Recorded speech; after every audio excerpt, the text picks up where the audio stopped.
Okay, Julie, here is another question. This is from the parent of an 18-month-old toddler, and basically this toddler was previously a very good sleeper. No problems, fell asleep independently, slept through the night, not an issue. Now 18 months old and waking up, constantly resisting bedtime. And one of their questions is like, why would this happen? Why all of a sudden would a toddler decide that they are not going to sleep well? What would cause it? And then what are they supposed to do? Yeah, we get this question a lot, don't we? We have a lot of parents who've used the sleep wave with great success and they think they're done. Their baby sleeps really well for months and months.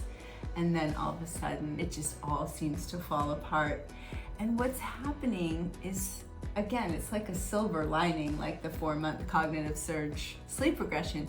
Their baby is developing cognitively and their baby is more discerning, more curious, more in a testing mode, not in a, they're testing you in a bad way, but they need to reorient around sleep and they need to retest the sleep wave because that's their job. That's the way their brains learn and that's the way now they're at a higher cognitive level and they have questions. So it is really normal. It's super common. We hear it all the time. And what we do is we help parents get sleep back on track. We use the sleep wave in a slightly modified form for this age because now they're verbal and they're mobile. They know in a very concrete way that we're in the house, that we're right out in the living room. So the steps of the sleep wave can be modified just a little bit, but the concept is exactly the same and it works just as well. It's harder because they're louder and they have more stamina and we feel when they call mama, papa, we feel worse, but they're okay. They're just as capable. It just feels really unsettling to parents to have it happen.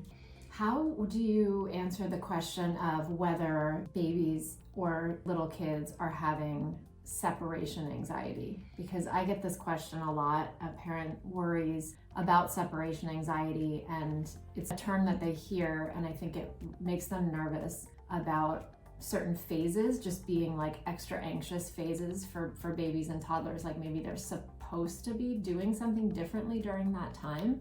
Like, wait a minute, can I actually expect my 9-month-old to sleep through the night when I've been reading that they have separation anxiety at this age?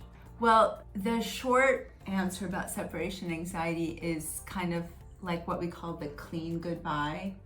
Like when you're around and it's during the day and you can, let your baby follow you to the bathroom or, you just say, fine, you want to come to the bathroom with me, you don't entertain them and they get used to knowing that you'll let them kind of tag along.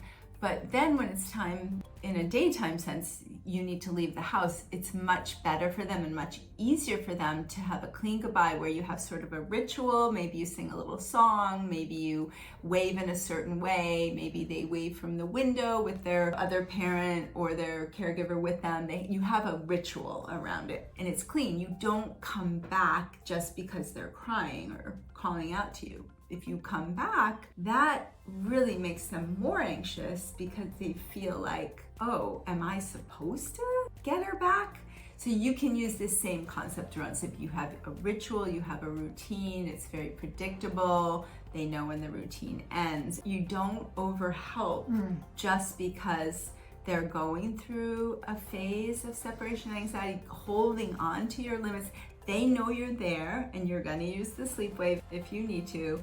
So that will really actually assuage their anxiety more than having their calling to you pull you into the room. Because now that almost puts them in that place of they don't know what the limit is, they don't know what the boundary is, and they don't know where their world and their power ends. They need to feel like you're the parent, you're in charge, not in a stern way, but you've got this and you can help them with that predictability. So it really is a good thing for separation anxiety. Love that. Does that make sense? Yeah, makes a lot of sense.